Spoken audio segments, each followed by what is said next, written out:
Mi marido me invitó a cenar con su jefe. Tras escuchar su conversación de 5 minutos en alemán, me marché en silencio y redacté la solicitud de divorcio. Hola, queridos oyentes del canal Confesiones al anochecer. Un temprano otoño madrileño, el cielo de un color plomizo, como diluido en humo.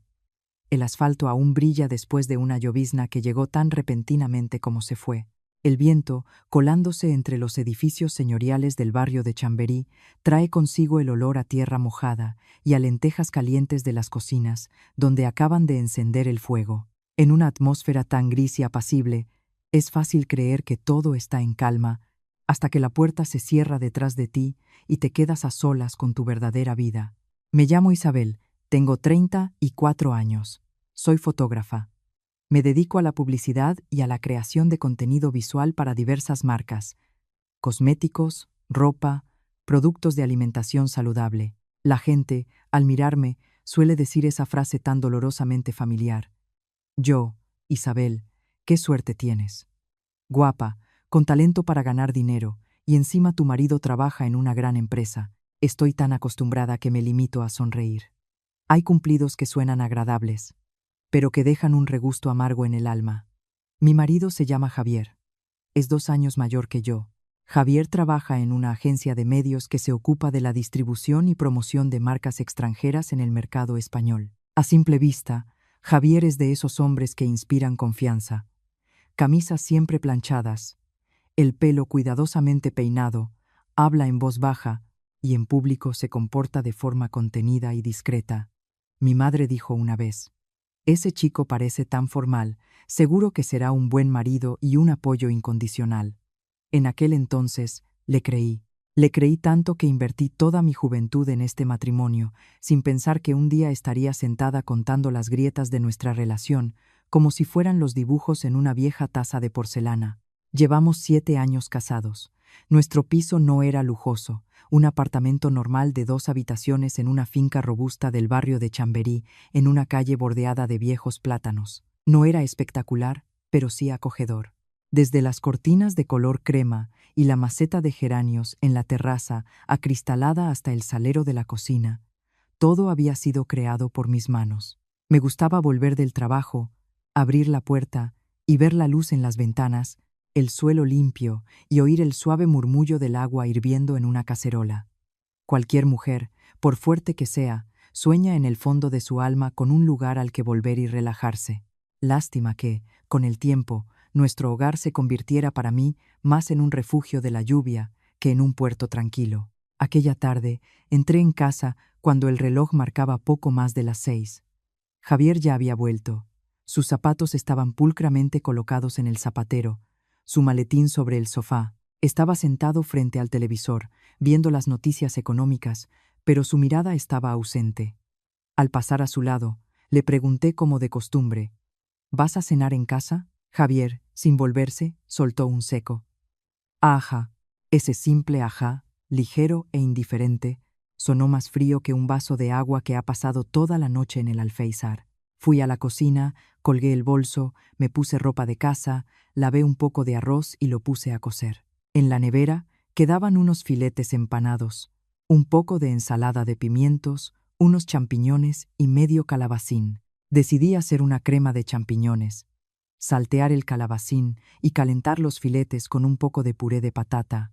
Comida sencilla, sin pretensiones, pero de esa que reconforta el alma. Mantenía la costumbre de preparar la cena cada noche, a menos que estuviera ocupada en una sesión de fotos. No porque nadie me obligara, sino porque una vez creí que una cena compartida une a las personas. Solo más tarde comprendí que ni la cena más caliente puede calentar un corazón que se ha enfriado. Cuando puse la mesa, le llamé: Javier, a cenar. Apagó el televisor, se acercó y se sentó en silencio. Durante toda la cena solo se oía el leve tintineo de los tenedores contra los platos. Le puse otro filete en su plato. Él solo gruñó: déjalo. No me preguntó si estaba cansada del trabajo, no inició ninguna conversación, ni siquiera me miró más de un segundo. Dicen que un matrimonio es un equipo, que juntos pueden mover montañas, pero nosotros estábamos sentados a la misma mesa más distantes el uno del otro que dos desconocidos en un bar de carretera. A veces pienso que lo más terrible en un matrimonio es el silencio. Cuando discutes, al menos hay un sonido que confirma que la relación todavía existe. Pero con el silencio prolongado, te acostumbras a que ya no es necesario entenderse. A mitad de la cena, sonó mi teléfono. Al ver el nombre en la pantalla, sentí un nudo en el estómago. Mi suegra. Pilar. Sí, mamá. Te escucho. La voz al otro lado era melosa, pero con un matiz metálico. Isabelita. Hija.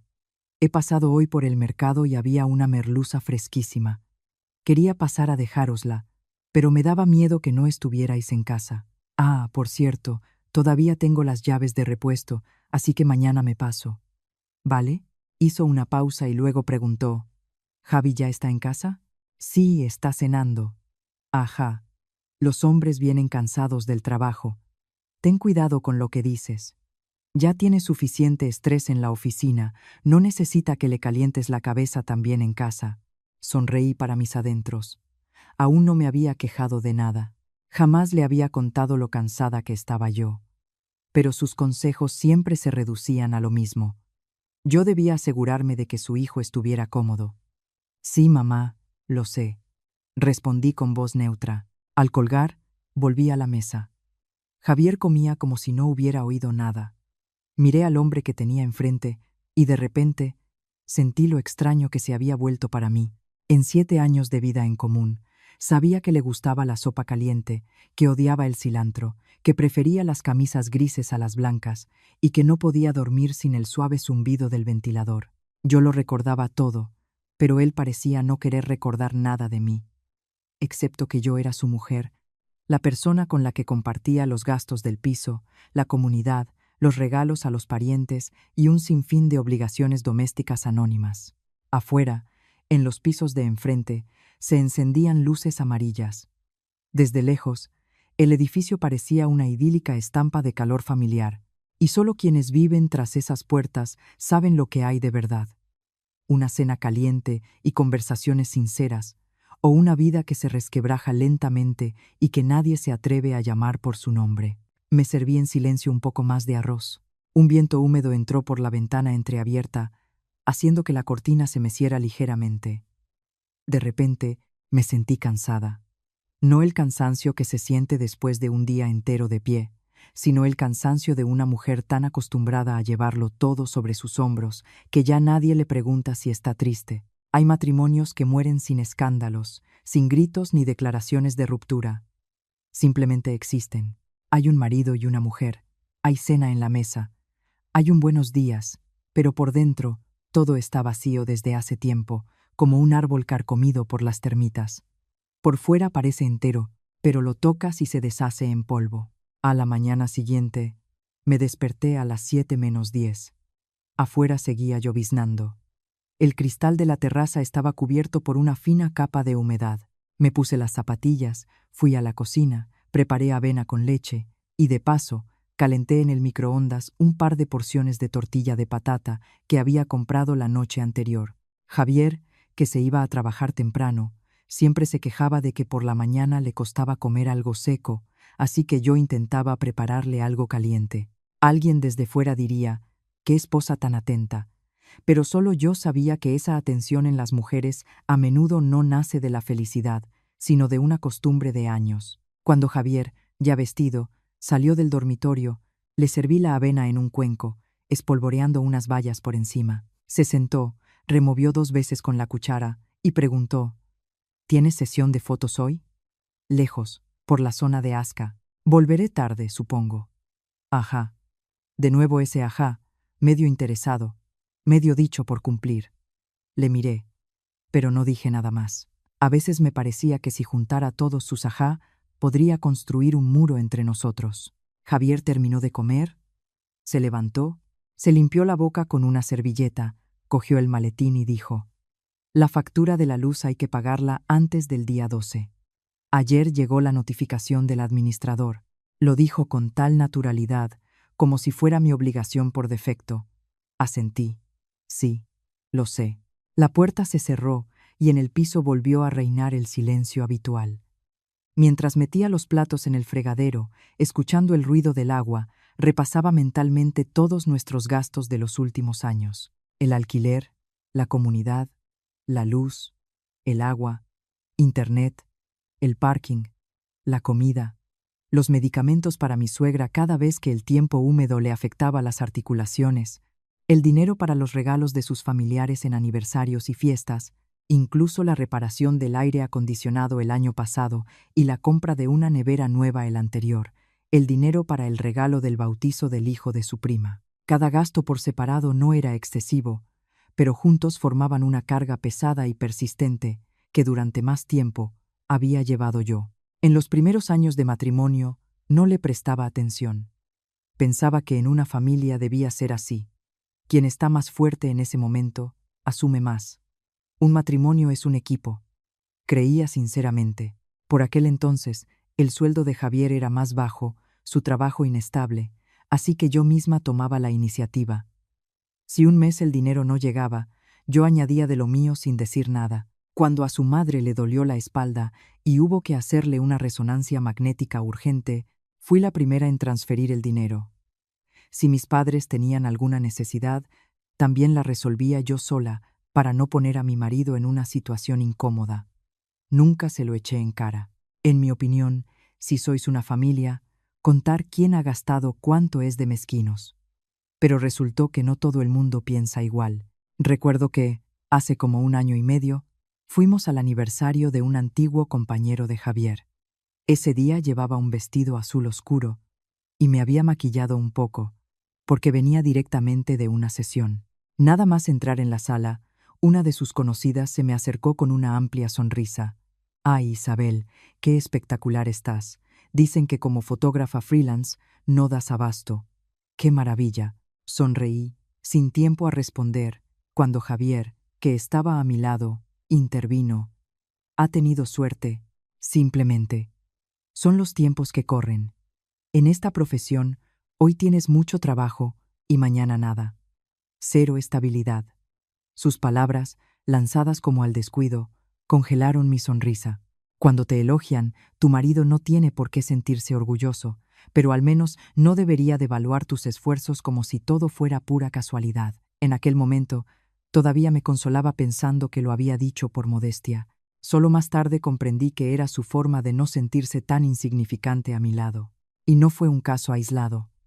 Cuando alguien preguntaba si me iba bien, Javier respondía: «Bueno, es una cosa de mujeres. Todo lo que tiene que ver con imágenes parece exitoso. Pero en realidad es muy inestable». Cuando alguien me elogiaba por mi dedicación, él sonreía con ironía. «Es que es muy perfeccionista, pero en casa es como todas. Nada especial». Cada una de esas palabras se convertía con el tiempo en una espina. Me dolía, pero seguía callando. Una vez intenté hablar con él sinceramente. Una tarde, mientras llovía igual que hoy, le dije: «Javier, escucha, cuando la gente me elogia, no significa que te estén criticando a ti. Somos una familia, ¿por qué tenemos que competir con palabras?». Javier dejó el vaso sobre la mesa y me miró. Su voz era baja, pero fría. «Es fácil para ti decirlo. A la que elogian no es a mí». Me quedé helada. En pocas palabras, se sentía humillado, pero en lugar de intentar crecer él mismo, eligió otro camino: rebajarme a su nivel para que no le irritara tanto. Cerca de las 10 de la mañana, mientras retocaba unas fotos para un cliente, volvió a sonar el teléfono. «Mi suegra». «Sí, mamá, te escucho». Al otro lado, primero suspiró y luego empezó a hablar. «Isabelita, ayer estuve en el médico, en la revisión. Me ha recetado un medicamento nuevo para las articulaciones. Esta caja cuesta casi 20 euros, más que la anterior. Cuando tengas un rato, cómpramelo, por favor». «¿Javier lo sabe?», pregunté. Respondió al instante, con un deje de reproche en la voz: «Pero si está todo el día en el trabajo, ¿para qué molestarle con estas cosas? Tú puedes encargarte. Cómpramelo, por favor. No eres una extraña en la familia. ¿Qué tiene de malo?». Guardé silencio un par de segundos y luego respondí: «De acuerdo, por la tarde pasaré por la farmacia. Así me gusta». Ya sabía yo que la única comprensiva de la casa eras tú. La llamada terminó. Dejé el teléfono, sintiendo un nudo en la garganta.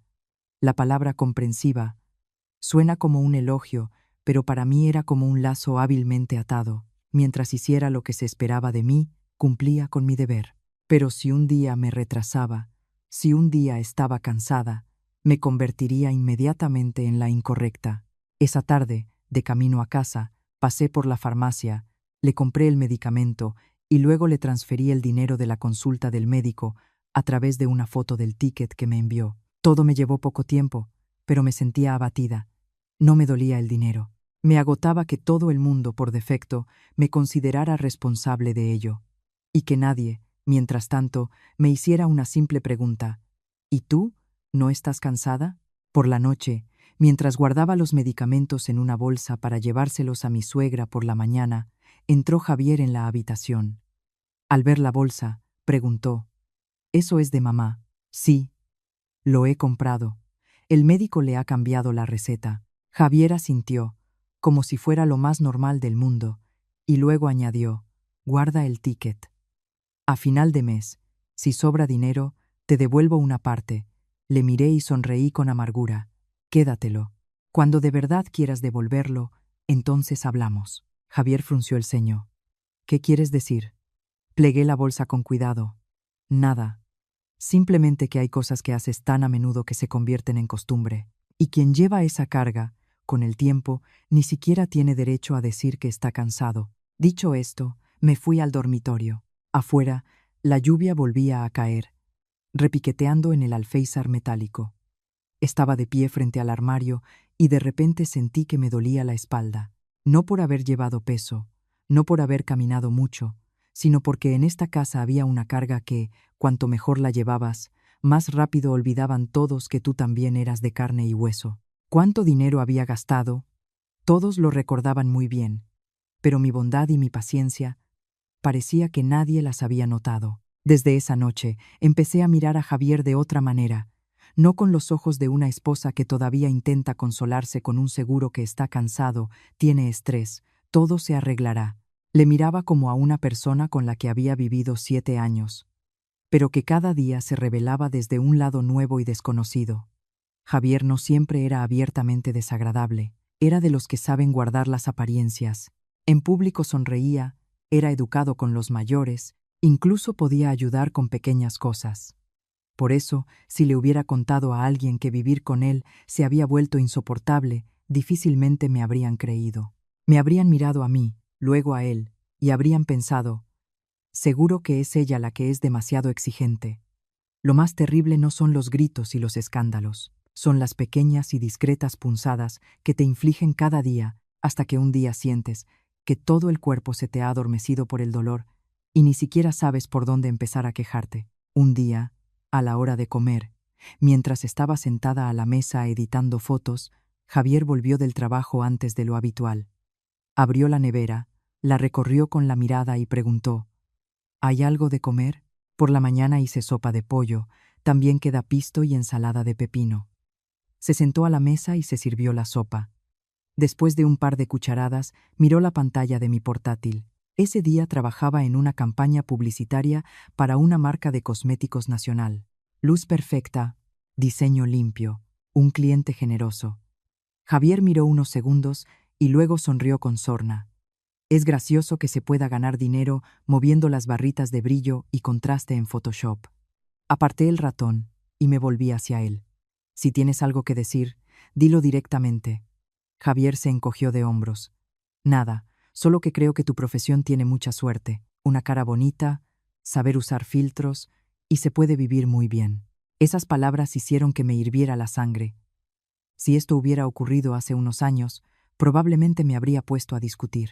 Pero ese día solo le pregunté muy lentamente: ¿crees que mi trabajo consiste solo en eso? ¿Y en qué más? Dejó la cuchara y se reclinó en la silla. Prueba a trabajar en una oficina, como la gente normal. La presión de los objetivos de ventas, de los jefes, de los compañeros, no como tú, que si te apetece coges un proyecto, y si no, descansas. Le miré directamente a los ojos. Así que, ¿crees que yo no tengo ninguna presión? ¿Presión de qué? ¿De que un cliente te pida un par de cambios? ¿De que una sesión se retrase un par de horas? Comparado con lo que los hombres soportamos en este mundo, todo eso son menudencias. Esas palabras eran a la vez ridículas y amargas. Resulta que durante todos estos años no le había molestado cuánto ganaba yo, sino que consideraba mi trabajo algo poco serio. Se suele decir que el éxito de un marido es mérito de su mujer, pero en nuestra casa, mi mérito era algo que se daba por sentado, mientras que su amor propio había que cuidarlo y mimarlo. Me levanté y llevé mi plato a la cocina. A mis espaldas oí su consejo medio en broma, medio en serio, que me revolvió aún más el estómago. Te lo digo para que conozcas tus límites. Tampoco está bien que una mujer tenga más éxito que su marido. Me di la vuelta. ¿Tienes miedo de que yo sea mejor que tú? ¿O tienes miedo de admitir que tú eres peor? Tras esa pregunta, el rostro de Javier se endureció. Me miró fijamente, entrecerrando los ojos. Tras unos segundos, soltó una risita seca. Últimamente te has vuelto muy mordaz. No respondí. Sabía que había tocado un punto sensible. Dicen que la verdad duele, pero para una persona con el amor propio herido, cualquier verdad es una espina. Esa noche, tumbada en la cama, de espaldas a la pared, miraba la penumbra de la habitación. De repente, recordé los primeros años de nuestro matrimonio. Entonces, Javier no era así. Una vez, en mitad de la noche, cruzó medio Madrid para comprarme caldo de pollo porque yo tenía fiebre. Me esperó en la puerta del estudio después de una larga sesión de fotos, con una taza de mi café con leche favorito en las manos. Me susurraba que viviríamos juntos, compartiendo todo lo que tuviéramos, y lo más importante, que nunca nos abandonaríamos. La gente es extraña, a veces no cambian de un día para otro, se pudren poco a poco, se desplazan milímetro a milímetro hasta que un día los miras y te das cuenta de que ya no los reconoces. O quizás todo eso estuvo en él desde el principio. Simplemente la falta de dinero y la inestabilidad no permitían que se manifestara. El mayor dolor de mi matrimonio no fue que Javier devaluara mi trabajo, sino que cada vez que se sentía un perdedor, no intentaba mejorar ni se sentaba a hablar sinceramente. Elegía herirme, presionarme, como si al hacerme un poco menos brillante, él pareciera menos opaco a mi lado. Había una historia que hacía tiempo que no recordaba. En el tercer año de matrimonio, me quedé embarazada, pero a las pocas más de 8 semanas sufrí un aborto espontáneo. Ese día tuve una sesión de fotos muy dura en la calle. Estuve mucho tiempo de pie y las noches anteriores apenas había dormido. Por la tarde me empezó a doler el vientre y comencé a sangrar. En el hospital no pudieron salvar al bebé. Tumbada en aquella cama de sábanas blancas, escuchaba la voz suave del médico mientras las lágrimas corrían solas por mis mejillas. Javier estuvo a mi lado ese día. Me cogió la mano, en silencio, pero apenas unos meses después, esa tragedia se convirtió en algo difuso en nuestra casa. Mi suegra no me culpaba directamente, pero insinuaba que las mujeres demasiado centradas en su carrera a menudo no pueden llevar un embarazo a término. Y Javier pasó de ser comprensivo a ser evasivo. Rara vez lo mencionaba y nunca más me abrazó para consolarme en ese dolor. Tras la pérdida del bebé, se abrió un vacío entre nosotros. No se veía, pero bastaba dar un paso para caer en él. Yo quería volver a tener hijos. De verdad que quería. Pero con el tiempo, cada vez que los familiares preguntaban cuándo les íbamos a dar una alegría, sentía como una piedra se posaba en mi pecho. En esta casa no quedaba ni una palabra amable. ¿Cómo se puede traer un niño aquí para que crezca entre reproches y silencios? En mitad de la noche, Javier se giró hacia mí. Sin tocarme, lanzó en la oscuridad: «Mamá viene a cenar mañana. Prepara algo decente». Cerré los ojos.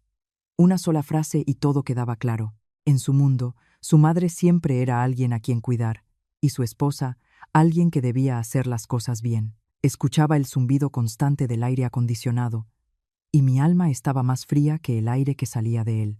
El hombre que yacía a mi lado se había vuelto de repente tan extraño que parecía que si extendía la mano y lo tocaba, no tocaría a un ser humano, sino solo la cáscara de alguien que se derrotaba a sí mismo cada día. Al día siguiente, Pilar llegó sobre las 11 de la mañana.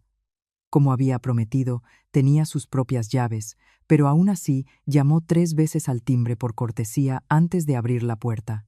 Yo estaba en la cocina, marinando pollo, y por el clic de la cerradura supe que había llegado. La gente mayor suele hacer eso. Entra en casa de sus hijos como si fueran los principales guardianes del orden. Llevaba un traje de casa de terciopelo color café. El pelo, cuidadosamente peinado. En las manos, una bolsa con fruta y pescado comprados en el mercado. Al entrar, recorrió con la mirada todo a su alrededor, desde el zapatero hasta la mesa del comedor, y luego dejó la bolsa. La casa parece limpia, pero la planta de la terraza se te está poniendo amarilla. No es bueno que en una casa haya plantas mustias. Se va la energía vital. Me sequé las manos en un paño y salí a su encuentro. Sí, mamá, estos últimos días salgo temprano y llego tarde, no he tenido tiempo de regarla. Ella asintió de una manera que me hizo entender que me estaba evaluando. Luego fue directamente a la cocina, levantó la tapa de la olla en la que yo cocía sopa, miró la sartén con el pollo, observó las verduras lavadas. ¿Qué preparas hoy? Voy a guisar el pollo. Haré una crema de champiñones y una ensaladilla rusa. Javier me dijo que veníais, así que preparo lo que a él le gusta. Se sentó en una silla de la cocina y empezó a abanicarse con un pequeño abanico. Ajá. Cuando un hombre llega a casa y en la mesa hay una cena decente, le apetece volver, porque ahora muchas chicas, en cuanto ganan un poco de dinero, ya está, comen por ahí en cualquier sitio. La casa no parece un hogar. Sus palabras no parecían dirigidas directamente a mí, pero en la cocina, donde solo estábamos nosotras dos, cada frase sonaba como una indirecta. Sonreí suavemente. Lo sé, mamá. Cuando en una casa hay calor, la gente se siente atraída. Me miró. Comprendí que había captado el doble sentido de mi respuesta, pero no quiso seguir con el tema. Era de las que no les gustan los enfrentamientos directos. Hablaba como si espolvoreara pimienta en un plato. Poco a poco, pero lo suficiente para que picara. A la hora de comer volvió Javier. Al ver a su madre, su expresión cambió al instante. De frío y distante conmigo, se transformó en un hijo alegre y atento. Mamá, ya estás aquí. ¿Por qué no has llamado? Te habría recogido. Ella sonrió, entrecerrando los ojos. ¿Recogerme? Pero si son 2 pasos. He venido a ver cómo vivís. Al oír la palabra ver, mientras ponía la mesa, solo sentí un vacío. En mis años de matrimonio había entendido muy bien que muchas suegras no van a casa de su hijo de visita, sino de inspección. La comida estaba bastante bien servida.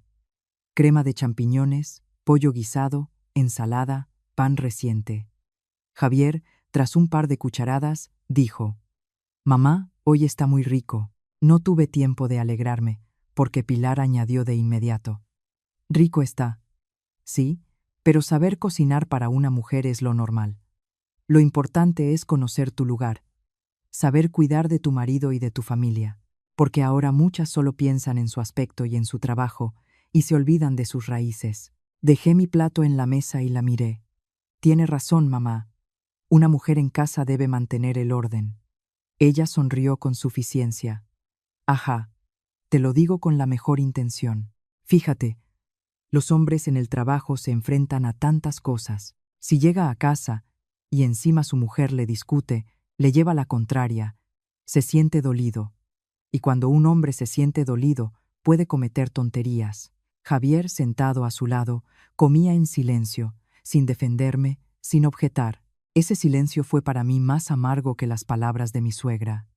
Porque cuando un hombre permite que su madre le hable así a su mujer en su presencia, significa que, en el fondo, está de acuerdo con ella. Le puse un trozo de pollo en su plato y dije suavemente: «Lo entiendo, mamá. Siempre he intentado ceder para que hubiera paz en casa». Ella apartó el tenedor y me miró, no sé si con sorna o con sospecha. Ceder está bien. Una mujer que sabe ceder conservará a su marido. Pero si ganas dinero pero no has aprendido a ser más discreta, ten cuidado. No vayas a cometer una gran tontería por ser demasiado lista. Esa frase fue como una cuchilla fina, sin gritos, sin groserías, pero golpeaba directamente en el amor propio. Tragué un bocado, sintiendo cómo se me atascaba en la garganta. 7 años siendo su nuera. Cada vez que ayudaba a su familia, ella lo daba por sentado, Pero en cuanto alguien mencionaba mis éxitos, ella desviaba la conversación hacia el tema de que una mujer debe conocer su lugar. Mis méritos los consideraba una obligación. El amor propio de su hijo lo mimaba como si fuera un jarrón frágil. Cuando ya estábamos terminando de comer, preguntó de repente: «Por cierto, la semana pasada llamó tía Loli desde el pueblo. Preguntaba por qué después de 7 años de matrimonio en vuestra casa hay tanto silencio. La gente de vuestra edad ya tiene hijos que van al colegio». Apreté el tenedor con más fuerza, de nuevo. En cuanto el ambiente en casa se calmaba un poco, alguien tenía que golpear en el punto más doloroso. «Mamá, los hijos vienen cuando Dios quiere», respondí con voz neutra. Ella suspiró con aire de suficiencia. «Dios es Dios, pero si una mujer está todo el día con la cabeza en el trabajo, siempre nerviosa, como una cuerda tensa, pues también es difícil. No te lo digo como un reproche, sino con buena intención». Entonces intervino Javier, pero sus palabras solo echaron más leña al fuego. «Mamá, deja que las cosas sigan su curso. Ahora ella tiene mucho trabajo».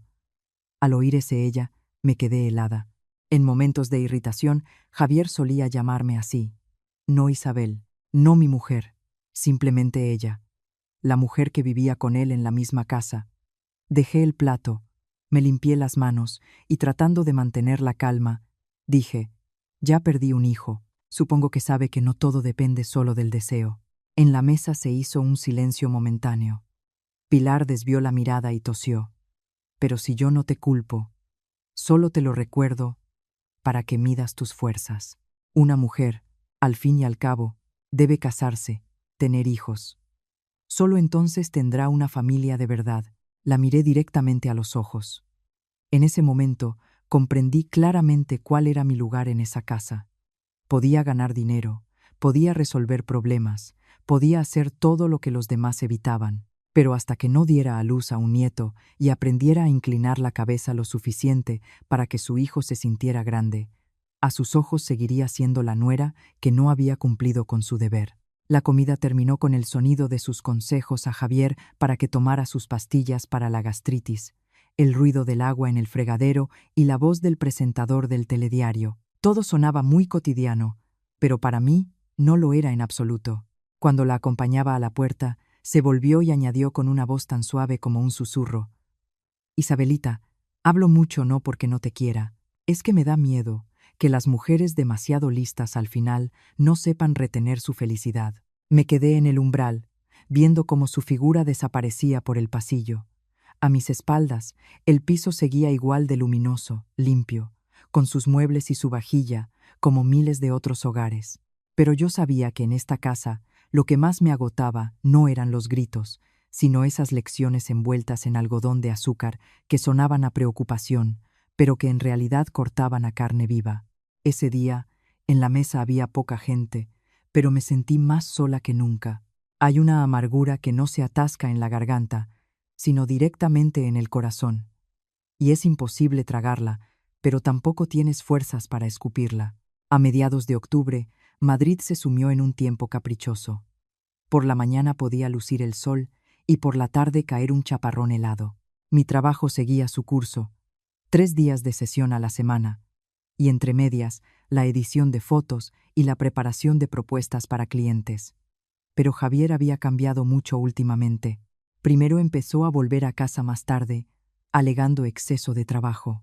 Luego comenzaron las conversaciones sobre una oportunidad, un punto de inflexión, y que si lo consigo ahora, todo cambiará. Se compró 2 camisas nuevas en una semana, varias corbatas, y empezó a pasar más tiempo frente al espejo. El hombre que antes iba a trabajar con los zapatos limpiados a toda prisa, ahora los lustraba cada noche hasta dejarlos relucientes, como si temiera que una mota de polvo pudiera costarle su reputación. Una noche, mientras guardaba el equipo en el maletín para la sesión del día siguiente, Javier estaba de pie frente al espejo del dormitorio, ajustándose el cuello, y preguntó: «¿Crees que esta corbata parece seria?». Levanté la vista hacia la corbata azul oscuro que tenía en las manos. «No está mal, le va bien a la camisa blanca». Él asintió con un toque de autocomplacencia. «La semana que viene tengo una reunión importante. Tengo que ir impecable». Cerré el maletín y pregunté como si tal cosa, ¿Tan importante como para que te preocupes tanto? Javier se dio la vuelta. Su voz se volvió más baja, como si temiera espantar a la suerte. En la empresa se planea una reestructuración del departamento de ventas. El puesto de director está vacante. Si todo sale bien, podrían ascenderme. Le miré. Para cualquier persona ajena, sería una buena noticia.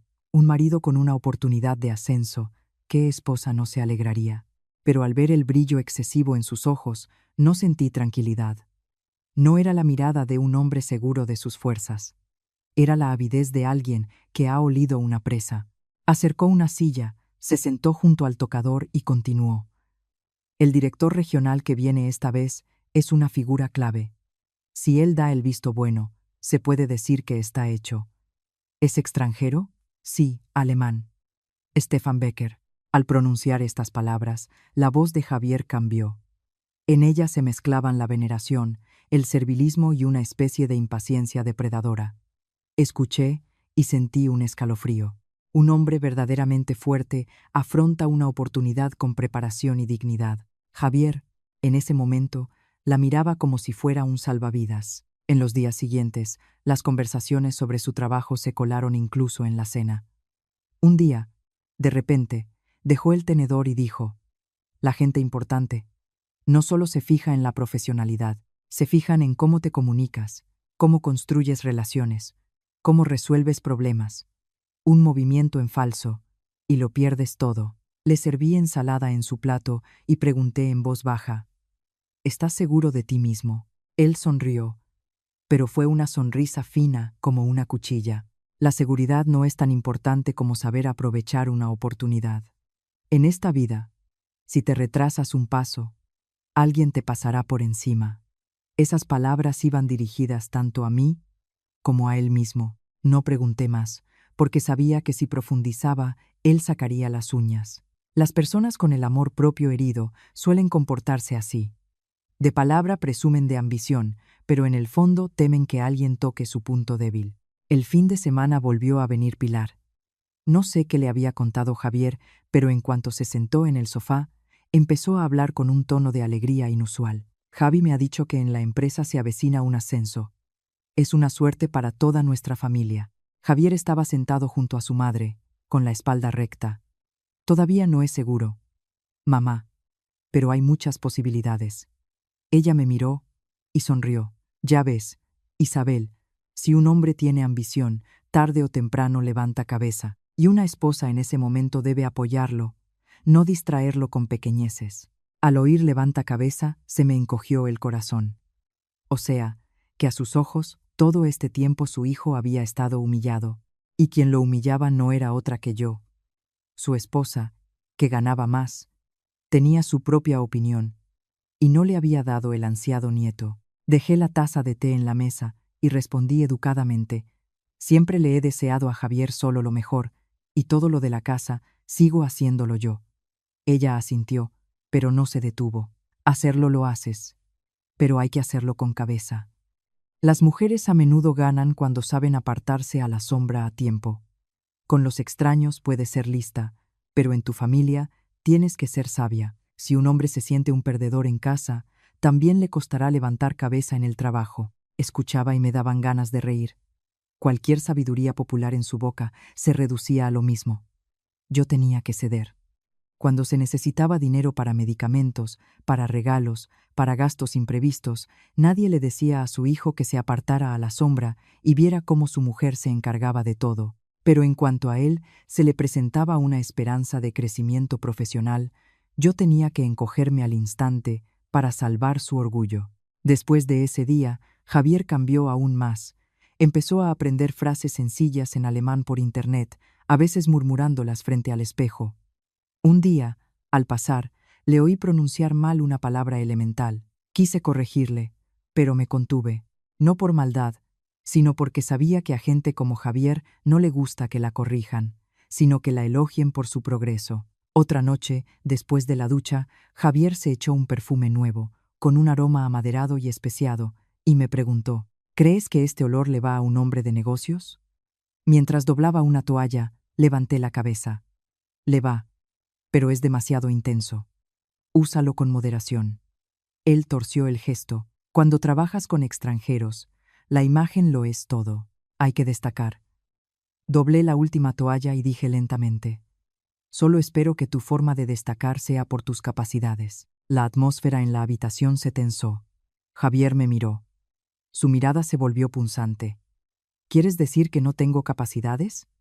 No he dicho eso, pero siempre hablas como si me estuvieras dando lecciones. Me levanté y guardé las toallas en el armario, sintiendo un cansancio que me quitaba cualquier gana de discutir. Hay personas en la vida que hablan constantemente de aspirar a lo más alto, pero en cuanto alguien roza ligeramente su inseguridad, sisean como un gato al que le han pisado la cola.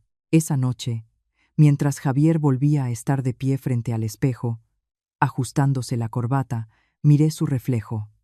El reflejo de un hombre que deseaba con todas sus fuerzas ascender, pero su mirada no era clara y segura. Había en ella algo febril, apresurado, casi hambriento.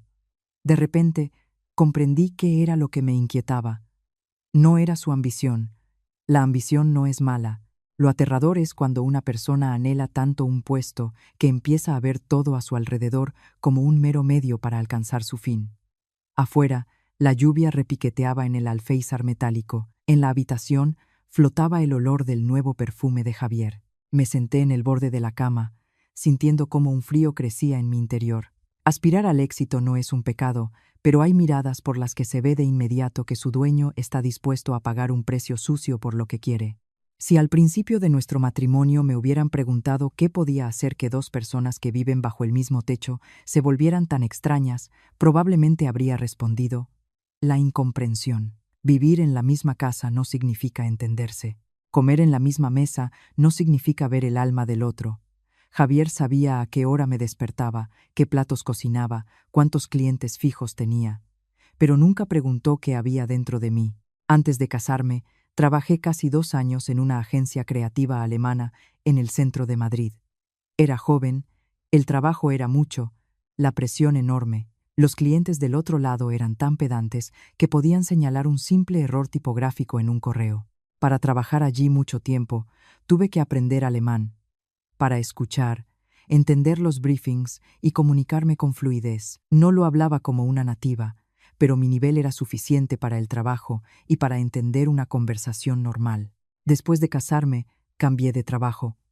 El alemán ya no era tan necesario y rara vez lo mencionaba, en parte porque no había necesidad, y en parte porque en esta casa parecía que a nadie le interesaba lo que había más allá de mi apariencia externa. Una vez, hace unos 4 años, comenté de pasada que antes había trabajado con socios alemanes. Javier, al oírlo, solo soltó una risita y preguntó de inmediato: ¿el sueldo era alto? Yo, riendo, le respondí: bastante, pero era muy duro. Tuve que aprender el idioma. Él, mientras miraba algo en el teléfono, contestó: lo importante es que paguen. Y eso fue todo. No preguntó cómo había aprendido, si me había resultado difícil, si me gustaba. En aquel momento, pensé que los hombres simplemente no se fijan en los detalles. Más tarde comprendí que para una persona a la que le eres indiferente, hasta tus logros más significativos le parecen algo superficial. Desde que en la empresa de Javier empezaron los rumores sobre cambios de personal, el ambiente en casa se volvió aún más extraño. Pasaba más tiempo frente al espejo, eligiendo la camisa con tanto esmero como si no fuera al trabajo, sino a una cita. Al volver a casa, ya no tiraba el maletín en el sofá. Lo dejaba con cuidado, a veces incluso se arreglaba el pelo, mirándose en la pantalla oscura del teléfono. Yo observaba en silencio. Hay cosas en la vida sobre las que, cuanto más preguntas, mejor las esconden. Y el silencio a veces permite ver más. Una semana antes de aquella fatídica noche, Javier se volvió inusualmente cariñoso conmigo. Un día por la tarde, volví de una sesión, agotada, abrí la puerta y vi sobre la mesa una caja de eclairs de la pastelería que me encantaba. Javier salió de la habitación con un vaso de agua y dijo con un tono ligero: pasaba por ahí, me acordé de que te gustaban y los compré. Me quedé paralizada un instante. En 7 años, claro que me había comprado cosas, pero la forma en que lo dijo me pareció extraña, como si intentara cubrir con un glaseado de azúcar algo muy rancio entre nosotros. Dejé el bolso. Gracias. Él me miró con una sonrisa de compromiso. ¿Cansada hoy en la sesión? Normal. Has adelgazado últimamente. No cojas tanto trabajo. Si esto hubiera ocurrido en los primeros años de matrimonio, probablemente me habría alegrado de tal muestra de preocupación, pero ahora, en lugar de alegría, sentí una punzada de recelo. La amabilidad que llega demasiado tarde a menudo no es amabilidad, sino el comienzo de algún cálculo. Esa noche, durante la cena, Javier mismo me sirvió un trozo de pollo en el plato. Me preguntó si tenía planes para el día siguiente. Levanté la vista hacia él, intentando entender qué pasaba. Por fuera se había vuelto más suave, pero esa suavidad era artificial, como si estuviera ensayando un papel. El clímax llegó la noche siguiente. Estaba de pie junto al fregadero, lavando los platos, cuando Javier entró en la cocina. Se apoyó en el marco de la puerta y dijo con una voz inusualmente suave: ¿Estás libre este fin de semana? Me di la vuelta. No tengo sesiones, creo. Dudó un instante y luego dijo: Quiero invitarte a cenar con mi jefe, Stefan. Dejé el plato. El agua de mis manos goteaba en el fregadero. ¿Una cena para tres? Sí, una cena informal. Pronto se va a Alemania por unas semanas. Quiero aprovechar la oportunidad para causar una buena impresión. Con una esposa, el ambiente es más relajado. La razón sonaba convincente. Un marido con una oportunidad de ascenso quiere presentar a su esposa a su jefe. No había nada que objetar. Si me negaba, parecería una esposa que no piensa en su marido. Pero por alguna razón, al oír las palabras ir juntos, sentí como si algo pesado se hundiera en mi interior. ¿En qué restaurante? En el centro. Todo será muy correcto, no te preocupes. Le miré directamente a los ojos. ¿Para qué me necesitas allí? Javier sonrió, pero desvió la mirada por una fracción de segundo. Bueno, como te he dicho, cuando un hombre va con su esposa, demuestra que tiene estabilidad, es una persona decente, sabe proyectar una imagen de familia. Los grandes jefes se fijan en eso. Me sequé las manos en un paño. Su respuesta era lógica, pero no me tranquilizaba. Tras unos segundos de silencio, dije: De acuerdo, iré. Javier exhaló aliviado. Genial, vístete elegante, pero discreta. La noche siguiente, mientras estaba de pie frente al espejo eligiendo un vestido, mi presentimiento solo se intensificó. Elegí un vestido de color crema, con el cuello cerrado y mangas largas, no ajustado, bastante sobrio. No quería parecer ni demasiado llamativa ni demasiado simple. Las mujeres tenemos una intuición extraña. A veces una cena es solo una cena, y a veces apenas te estás mirando en el espejo y ya sientes una piedra en el alma. Me estaba abrochando los puños cuando Javier se acercó por detrás. Miró mi reflejo y dijo con una voz tan melosa que sentí un escalofrío: Esta noche intenta ser un poco más suave, no seas tan fría, para que me sea más fácil llevar la conversación. Mi mano se detuvo en el botón. No me di la vuelta, solo miré en el espejo el rostro de mi marido que había aparecido detrás de mi hombro. Me pareció increíblemente ajeno. ¿Qué significa más suave?, pregunté lentamente. Javier sonrió con suficiencia, como si yo estuviera complicando algo sencillo. Pues eso, sé alegre, relajada, habla con suavidad. Ya me entiendes. Me di la vuelta y le miré directamente a los ojos. Por un instante, el aire en la habitación se espesó. Él estaba allí, con su camisa planchada y su peinado impecable. En el aire flotaba el olor de su nuevo perfume. Afuera, el Madrid del atardecer era gris. Las nubes colgaban tan bajas que parecía que en cualquier momento se desataría la lluvia. Asentí casi imperceptiblemente. Sí, entiendo. Pero en realidad, en ese momento entendí algo muy diferente. El hombre con el que había vivido 7 años nunca había sabido realmente quién era yo. Sabía que era atractiva, que sabía ganar dinero, que era lo suficientemente discreta como para llevarme con él y no quedar mal. Pero lo que había más adentro no lo sabía o no quería saberlo, y quizás, precisamente ese desprecio se convertiría al final en el fracaso más doloroso de su vida. El restaurante que Javier eligió estaba en un hotel de lujo en el centro de Madrid. Desde la entrada, un suelo de mármol reluciente reflejaba la cálida luz de las lámparas de araña de cristal. El personal, con uniformes negros, se inclinaba al entrar. Todo allí era tan respetable que parecía que si montabas un escándalo, serías tú, y nadie más, quien quedaría fuera de lugar. Caminaba junto a Javier, oyendo el suave repiqueteo de mis tacones. Por dentro, estaba tensa como la cuerda de un violín. Llevaba aquel vestido color crema, con una chaqueta ligera por encima. Javier, con camisa blanca y corbata azul oscuro. El pelo, peinado con más esmero que de costumbre. Desde fuera, parecíamos la pareja ideal que acudía a una cena importante. ¿Quién habría pensado, al vernos, que no estábamos pasando por los mejores días de nuestro matrimonio? En la vida siempre es así. Lo que agrada a la vista no siempre agrada al corazón. Nos condujeron a una mesa en el fondo de la sala, junto a un gran ventanal con vistas a la ciudad nocturna. Stefan Becker ya estaba allí. Al vernos, se levantó de inmediato, alto, con la espalda recta, con un traje gris oscuro que le sentaba a la perfección. El pelo canoso, pero su rostro conservaba el atractivo autoritario de un hombre acostumbrado a tomar decisiones. Sonrió y me tendió la mano primero a mí. Isabel, encantado de conocerla por fin, le correspondí el apretón, diciendo en inglés, igualmente, un placer. Stefan me apartó la silla, un gesto de una cortesía impecable. Ni una mirada de más, ni una palabra fuera de lugar. Es precisamente esa amabilidad la que desarma. Javier, en cambio, delató su nerviosismo en cuanto se sentó. Sonreía más de lo habitual, ligeramente inclinado hacia adelante, y captaba cada mirada de su jefe como un escolar esperando una nota. Los primeros minutos, la conversación giró en torno al trabajo. Stefan me preguntó cuánto tiempo llevaba en el mundo de la fotografía, con qué marcas había trabajado, si no era yo la que había hecho recientemente una campaña para una marca de cosméticos nacional. Respondí de forma concisa y al grano. Javier intervenía con sus comentarios, intentando a la vez presumir de mí y utilizarme para ganar puntos. Mi mujer es una verdadera profesional, dijo en inglés. Tiene un gusto excelente y se lleva muy bien con los clientes. Miré de reojo a mi marido. Sonaba amable, pero extraño.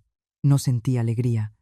De boca de ese hombre había oído con demasiada frecuencia palabras que devaluaban mi trabajo. Hoy, de repente, me ensalzaba ante otro, y no parecía orgullo, sino la exhibición de un objeto bonito. Poco a poco, fueron trayendo los platos.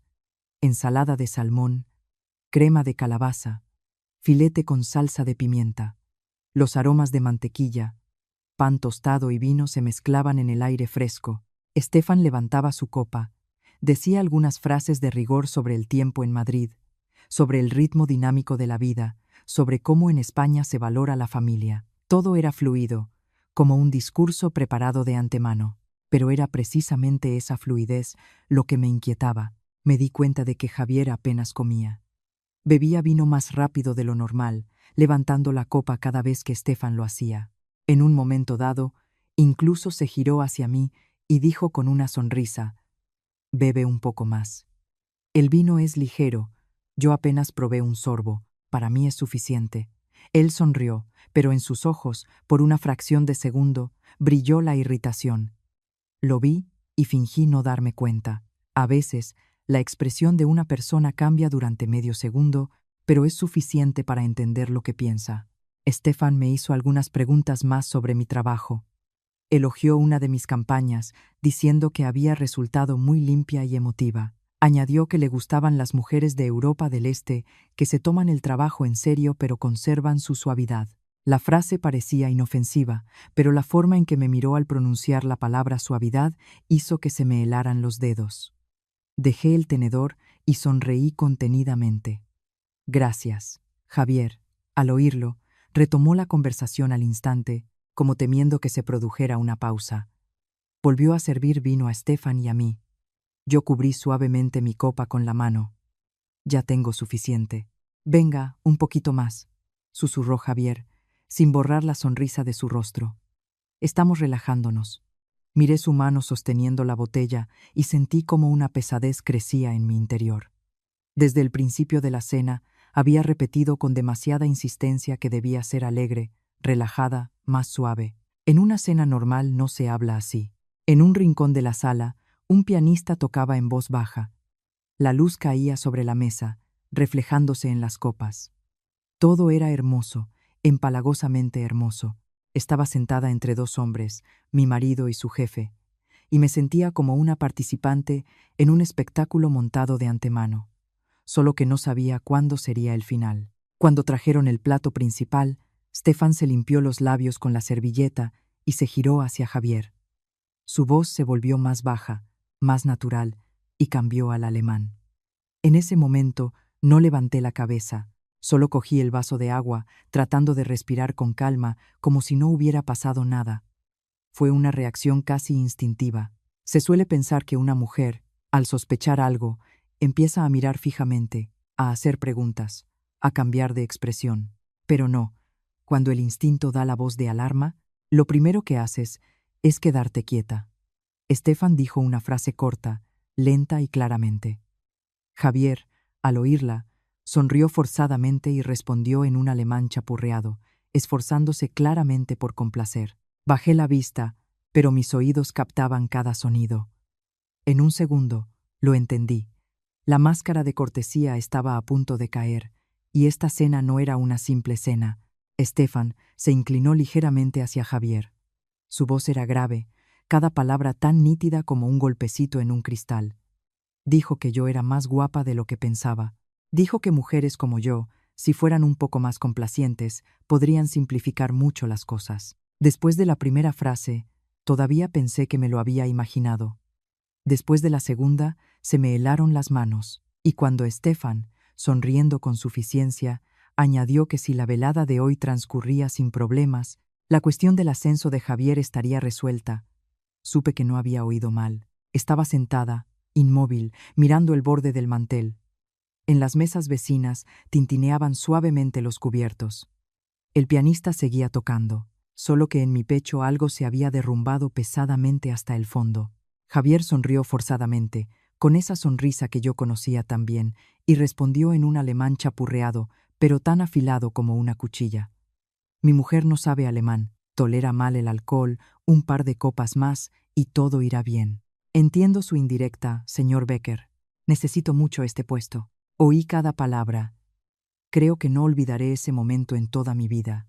No porque Javier me estuviera engañando en el sentido habitual de la palabra, sino porque estaba sentado a mi lado, sobrio, con un traje decente, y discutiendo cómo utilizar a su propia esposa como mercancía para conseguir un sillón en la empresa. 7 años de matrimonio, todos mis esfuerzos, toda mi paciencia, todo se convirtió en un instante en una verdad repugnante. Este hombre nunca me había considerado su mitad. En el mejor de los casos, yo era un accesorio que se podía mostrar cuando convenía y con el que se podía pagar cuando era rentable. No lloré. Extraño. Pensé que en un momento así debería al menos temblar o sollozar, pero no. El dolor era tan intenso que no se convirtió en lágrimas. Se convirtió en un bloque de hielo en mi pecho, tan pesado que me sentí ingrávida, como si no me quedara sangre. Stefan levantó su copa, mirándome. Javier también se giró. Su voz se volvió empalagosamente dulce. Isabel, ¿qué te pasa? Bebe un poco más. Dejé el vaso de agua y levanté la vista hacia mi marido. Solo una mirada.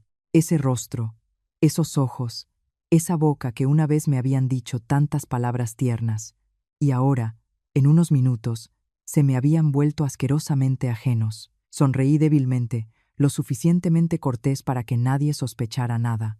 Disculpen, necesito ir al aseo de señoras. Javier asintió al instante. Probablemente pensó que el plan iba según lo previsto. Stefan solo inclinó ligeramente la cabeza, manteniendo una cortesía impecable. Me levanté, cogí el bolso y me fui, con la espalda recta, como si de verdad solo fuera a retocarme el maquillaje.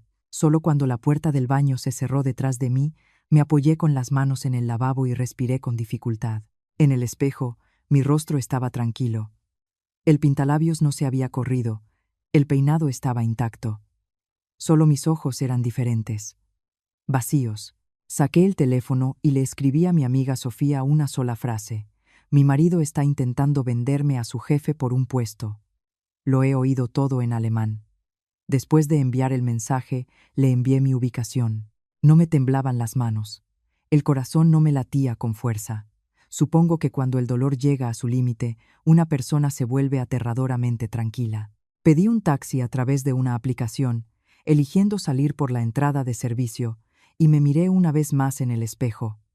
No llorar, no volver, no montar una escena, no hacer lo que esperaban de mí, porque si ahora armaba un escándalo, solo tendría mi voz y mi humillación, y ellos tendrían vías de escape preparadas. Salí por una puerta lateral del restaurante. Afuera, Madrid acababa de ser lavada por la lluvia. El asfalto brillaba bajo la luz de los faros, como un espejo roto. Me subí al taxi, di mi dirección, y me pareció que mi voz pertenecía a otra persona. Al volver al piso, no encendí todas las luces, dejé solo una lámpara de noche en un rincón del salón. En la penumbra, había tanto silencio que oía el tic-tac del reloj de pared. Más de una hora después, volvió Javier. Al verme, se puso al instante la máscara de marido preocupado. ¿Por qué te has ido sin decir nada? El señor Becker y yo estábamos muy preocupados. Ya pensaba en llevarte al hospital. Levanté la vista hacia él, sin gritos, sin preguntas. Me dolía mucho el estómago. No quería molestar a nadie. Javier se quedó paralizado un instante, y luego exhaló aliviado, tan bajo que un extraño no lo habría notado. Pero yo sí. Ese suspiro me dijo que me había creído, que creía que yo no había entendido nada, que no sabía nada, y que seguía siendo esa esposa a la que se puede llevar a cualquier parte. Me levanté y me fui en silencio al dormitorio, cerrando la puerta detrás de mí. Esa noche no dormí. Estuve tumbada, mirando al techo, escuchando cómo la lluvia golpeaba el alféizar y cómo en la habitación de al lado un hombre caminaba de un lado a otro. Algunos matrimonios no mueren el día que se firman los papeles del divorcio.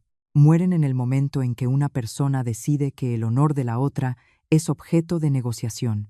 Si has escuchado hasta este momento, probablemente entiendes que hay humillaciones que no se pueden tragar y de las que no se puede fingir que no han ocurrido. Si estuvieras en mi lugar, ¿habrías montado un escándalo esa misma noche o habrías guardado silencio para ver el verdadero rostro de la persona con la que compartías la cama? Dejad vuestros comentarios y no os vayáis, porque a veces lo más sorprendente no es la traición en sí, sino cómo una mujer se levanta al ver toda la profundidad de la bajeza. A la mañana siguiente me desperté antes de lo habitual. El cielo estaba nublado. En el cristal de la terraza se habían secado las gotas de la lluvia nocturna. Javier se había ido, dejando sobre la mesa un vaso de agua a medio beber. Lo miré y me di la vuelta. Apenas ayer, este hombre podía estar frente a mí interpretando el papel de un marido preocupado. Realmente, hay gente cuyas actuaciones podrían llenar teatros. Apenas me había preparado un té cuando llegó Sofía. Entró y, sin siquiera sentarse, me agarró del brazo. «Cuéntamelo todo». «¿Qué dijo?» Le serví una taza de té caliente. Mi voz era extrañamente tranquila. Javier estaba sentado a mi lado, diciéndole a ese Stefan que yo no sabía alemán. Dijo que tolero mal el alcohol y que un par de copas más me harían más complaciente. Dijo claramente que necesitaba ese puesto. Sofía se quedó quieta, su rostro enrojeció. Dejó la taza sobre la mesa con fuerza. «Dios mío, pero es que no es humano. Denúncialo en su propia empresa o móntale un escándalo delante de él y de su madrecita. A gente así no se le puede dejar impune. Se te subirán a la chepa». La miré y negué con la cabeza. Si ahora armo un escándalo, lo negará todo. Stefan se lavará las manos. Solo tendré mis palabras y mi humillación. Y 0 pruebas contundentes. ¿Y vas a poder tragártelo? No voy a tragármelo. Voy a guardármelo para devolvérselo. Sofía se calló. Era impulsiva, pero no tonta. Tras mirarme fijamente, preguntó en voz baja: «¿Qué piensas hacer?» Me recliné en la silla y dije lentamente: «Primero, voy a fingir que no sé nada. Él cree que me fui por un dolor de estómago. Que siga creyéndolo. La gente que tiene algo que ocultar baja la guardia cuando cree que todo ha salido bien». Sofía se mordió el labio y asintió. «Para cazar al tigre, hay que entrar en su guarida. Lo entiendo, pero ten cuidado». Sonreí con amargura. Desde el momento en que decidió vender a su propia esposa, Ya no tengo motivos para no tener cuidado. Desde ese día, empecé a vivir de otra manera. Por fuera, seguía siendo la misma Isabel. Preparaba el desayuno si tenía tiempo. Le hacía a Javier las preguntas de rigor sobre el trabajo, le daba la camisa antes de irse. Incluso intentaba hablar con más suavidad, para que se convenciera por completo de que aquella noche fue solo un desafortunado accidente. Y Javier se lo creyó. Los hombres, que durante mucho tiempo no respetan a sus esposas, a menudo piensan que controlan completamente la situación. El martes por la tarde, mientras editaba fotos en el salón, Javier salió a la terraza a hablar por teléfono. La puerta estaba entreabierta. No estaba escuchando a escondidas. Pero hay cosas que te llegan solas. Ya te he dicho que en un par de días tendré el dinero. Deja de presionar. No pienso dejarte tirado. La voz de Javier era baja y cortante. No era la voz con la que hablaba en el trabajo o con su madre. Era la voz de un hombre acorralado. Yo seguía sentada, inmóvil, mirando la pantalla y moviendo el ratón, como si no oyera nada. Al cabo de un rato, entró, vio que estaba trabajando y su rostro se relajó. Por la noche, durante la cena, incluso preguntó: ¿Mañana vas al estudio? Tengo una reunión con un cliente por la zona de las Salesas. Ajá, últimamente estás muy liada. Mientras servía la ensalada, respondí con mucha naturalidad. Bueno, ¿qué se le va a hacer? Todos tenemos que buscarnos la vida. Al oír esas palabras, Javier se tensó ligeramente. Probablemente pensó que estaba insinuando algo, pero no levanté la vista. Quería que empezara a temer aquello de lo que no estaba seguro, y yo observaría. En los días siguientes, empecé a notar que en el teléfono de Javier aparecían a menudo notificaciones que él descartaba al instante. Un día, mientras estaba en la ducha, la pantalla se iluminó. Solo pude ver parte de una frase. Hoy cerramos el asunto. No cogí su teléfono. No lo necesitaba. Cuando sabes que hay ratones en casa, lo primero no es golpear en todos los rincones, sino seguir su rastro. Cuanto más observaba, más claro se volvía todo. Javier ansiaba ese puesto no solo para superarme a mí, a sus amigos o a quienes alguna vez lo habían menospreciado. Necesitaba ese puesto para salvar algo más que su amor propio. Dinero, deudas y, por lo que parecía, urgentes. Por la noche, como de costumbre, me acosté dándole la espalda. El mismo zumbido del aire acondicionado, la misma habitación, el mismo armario, el mismo hombre a medio metro de mí, solo que yo era diferente. Ya no estaba acostada junto a mi marido, estaba acostada junto a una persona que se había despojado de ese estatus con sus propias manos aquella noche en el restaurante. Engaña una vez y no habrá más confianza. Esa verdad nunca fallaba. Cerré los ojos y me dije con firmeza: a partir de hoy, cada movimiento suyo, cada llamada, cada ceño fruncido, lo recordaré no para atormentarme, sino para saber exactamente, en el momento oportuno, con quién estoy tratando. Mi silencio en aquellos días ya no era paciencia. Era un paso atrás para ver mejor el verdadero rostro del hombre con el que había compartido cama durante 7 años. Javier tenía un escritorio en un rincón del salón. Normalmente era muy celoso con sus cosas. No las cerraba con llave, pero no le gustaba que nadie tocara sus papeles. Antes, no le prestaba atención. Todo el mundo debe tener su espacio personal. Pero después de aquella noche en el restaurante, sus cosas personales dejaron de ser para mí simplemente personales. Se convirtieron en piezas de un rompecabezas que podía llevar a la verdad. Ese día caía una lluvia otoñal monótona. Acababa de volver de una reunión con un cliente. La casa estaba vacía. Al pasar junto al escritorio, noté que del cajón de abajo asomaba la esquina de un papel, como si lo hubieran cerrado con prisa. Solo una pequeña esquina blanca, pero por alguna razón me detuve. Me senté en la silla y miré el cajón durante unos segundos. Una voz interior me decía: no lo toques, pero otra voz, más fría, me recordó el rostro de Javier bajo las luces del restaurante, su frase: mi mujer no sabe alemán, y mi mano tiró del cajón por sí sola. Dentro reinaba el orden, incluso demasiado. Una pila de carpetas, varias impresiones, un pequeño cuaderno y debajo varias fotocopias. Las cogí y me quedé helada. Era un escaneo de mi DNI, una fotocopia de un viejo certificado de empadronamiento de mis padres, una fotografía de mi firma en una hoja en blanco y otra hoja con mis datos personales. Teléfono, correo electrónico, dirección. Lugar de trabajo. Estaba sentada, paralizada. No le había dado esos documentos últimamente para ningún trámite. Si fueran papeles viejos de la época de la boda, estarían en la carpeta común de documentos. Estos estaban guardados así, por separado. Mi corazón empezó a latir lenta y pesadamente. Saqué el teléfono y fotografié cada hoja. Luego, lo coloqué todo cuidadosamente en su sitio, incluso esa esquina de papel que asomaba. Mientras lo hacía, no me temblaban las manos. Extrañamente, cuanto más clara se volvía la verdad, más tranquila estaba. Después de fotografiarlo todo, le escribí a Sofía. He encontrado escaneos de mi DNI, una foto de mi firma y mis datos personales en el cajón de su escritorio. Sofía respondió casi al instante. ¿Para qué quiere eso? Miré la pantalla y tecleé. Eso es lo que tengo que averiguar. Esa noche, Javier volvió tarde. Al entrar, se aflojó la corbata. Parecía cansado, pero sus ojos se movían inquietos. Yo estaba sentada en la mesa, terminando un trabajo. Al verme, preguntó como si nada. ¿Ya has cenado? Sí, tu parte está en la olla. Pasó a mi lado, echando un vistazo a mi portátil, y se fue a la habitación a cambiarse. Su forma de andar, sus respuestas, su comportamiento, todo era como el del marido con el que había vivido.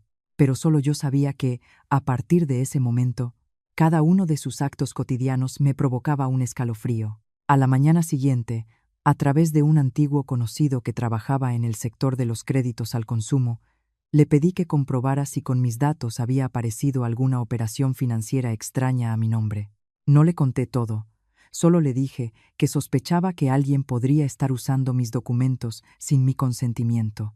Al otro lado de la línea, hubo un silencio, y luego mi conocido preguntó: «Isabel, ¿has pedido algún crédito al consumo últimamente?» Se me heló la espalda. «No», bajó la voz. «Veo que a tu nombre hay un crédito bastante grande, tramitado hace muy poco». Apreté el teléfono con tanta fuerza que se me pusieron los nudillos blancos. En ese momento, comprendí que había cruzado otra línea. Si la noche en el restaurante fue un golpe a mi honor, esto era un ataque directo a mi seguridad. Esa noche, como de costumbre, preparé la cena, coloqué cuidadosamente las zapatillas de Javier en la entrada, le pregunté si quería sopa caliente. Cuanto más normal me comportaba, más fría me volvía por dentro. Hay gente que traiciona en un momento de debilidad, y hay quienes, metódicamente, paso a paso, usando tu nombre, tu firma, se construyen sus vías de escape. El segundo tipo es el más aterrador. Por la noche, con la excusa de un trabajo urgente, me trasladé con el portátil al salón. Desde entonces, dormía cada vez más a menudo por separado. A veces decía que la luz le molestaba para dormir, otras veces aludía a sesiones de fotos tempranas. Javier no hacía preguntas. Probablemente estaba demasiado ocupado con sus problemas como para notar cómo había cambiado la distancia entre nosotros. Estaba sentada sola, bajo la luz amarilla de una lámpara de mesa, mirando el piso familiar y sintiéndome una extraña en él. Resulta que cuando vives mucho tiempo con una persona de dos caras, lo primero que desaparece no es el amor, sino la sensación de seguridad. En ese momento, ya no pensaba solo en averiguar qué ocultaba mi marido. Estaba descubriendo, paso a paso, su verdadero rostro, y ese rostro era mucho más feo de lo que podría haber imaginado. Sofía me consiguió una reunión con Miguel Alonso. Era unos años mayor que yo, abogado especializado en asuntos civiles y financieros. Hablaba despacio, era de pocas palabras y mantenía una expresión invariablemente tranquila, casi fría. Nos encontramos en una pequeña cafetería en un callejón del barrio de las Letras. Un lugar tranquilo, sin mucho ruido. Llevé todas las fotos de los documentos del escritorio de Javier y la información sobre el crédito. Sofía estaba sentada a mi lado, apretando nerviosamente su vaso de café con leche. Supongo que temía que me derrumbara, pero extrañamente, cuanto más avanzaba, más clara se volvía mi mente. Miguel Alonso estudió detenidamente cada foto, luego dejó el teléfono y me miró. «¿Usted afirma que no firmó el contrato de este crédito?» Nunca. Y tampoco le di a mi marido ningún poder para hacerlo. Él asintió. En ese caso, con una alta probabilidad, nos enfrentamos a un uso ilícito de datos personales y, posiblemente, a una falsificación de firma. Sofía se enderezó. Dios mío, entonces esto ya no son problemas de pareja. El abogado la miró y luego se volvió de nuevo hacia mí. Correcto. A partir de este momento, hay que separar las emociones. Primero, guarde todas las pruebas. Segundo, comprobaremos si ha aparecido algo más a su nombre. Me quedé en silencio. La frase separar las emociones era exactamente lo que necesitaba en ese momento. Miguel Alonso me pidió algunos datos adicionales, hizo un par de llamadas y luego se giró hacia mí. Su voz seguía siendo igual de neutra, pero ahora tenía un tono acerado. Hay otro contrato, un seguro de vida. Pensé que había oído mal. ¿Un seguro? Sí. La asegurada es usted, el principal beneficiario, su marido. Al oír eso, se me helaron las manos. Un crédito a mi nombre ya era aterrador, pero una póliza de seguro donde el beneficiario era Javier llevaba todo a un nivel completamente diferente, más oscuro, más frío y más sucio. Recordé cómo en los últimos meses Javier había empezado de repente a mostrarse preocupado. Conduces tanto. No te cansas. Deberías hacerte un chequeo completo. Los autónomos a menudo descuidan su salud.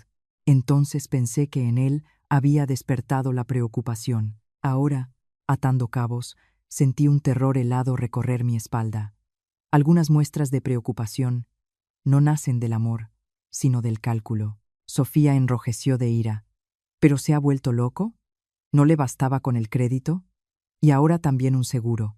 Pero si no es una persona, es un monstruo. Apreté el asa de mi bolso bajo la mesa, no para no llorar, sino para mantenerme erguida. ¿Qué debo hacer ahora? No dar ninguna señal. Aún no es el momento, respondió el abogado.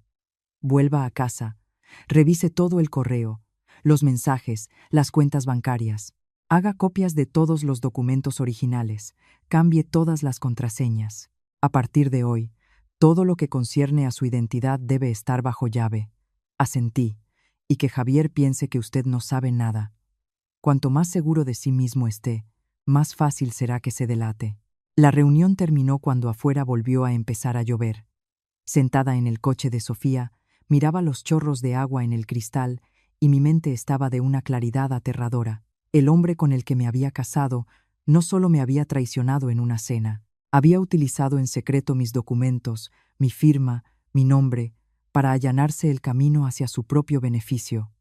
Esa noche, en casa, cambié todas las contrasemaras, revisé el correo antiguo, fotografié todo lo que me pareció sospechoso y lo guardé en un disco duro externo. Javier volvió sobre las 9. Aún despierta. Tengo un poco de trabajo.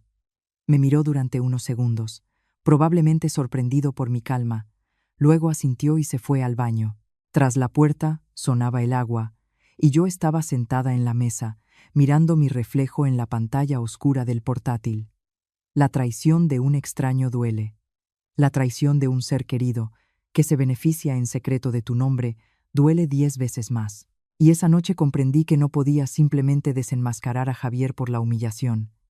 Tenía que sacar a la luz toda esa sucia telaraña antes de que me engullera por completo. Después de la reunión con el abogado, Sofía y yo decidimos que necesitábamos saber más sobre Estefan. Un hombre así, si está acostumbrado a usar su poder para fines sucios, difícilmente se detendría en un solo caso. El mal a menudo no reside en un solo error, sino en un hábito. Sofía empezó a hacer averiguaciones a través de conocidos en el sector de los medios. Los primeros días, la información era fragmentaria. Alguien dijo que Stefan era muy reservado. Otro, que había oído hablar de una empleada que se despidió justo después de un viaje de trabajo, pero la razón era desconocida. Finalmente, Sofía consiguió un nombre. Clara. Al oírlo, sentí que el corazón me latía más fuerte, no de miedo, sino con el presentimiento de que estaba al borde de algo muy oscuro. La dirección de Clara nos llevó a un viejo edificio de paneles en Villaverde. Ese día, el cielo estaba cubierto de nubes. Sofía y yo dejamos el coche y caminamos. Un portal con paredes desconchadas, una luz tenue. Me detuve frente a una vieja puerta y llamé 3 veces.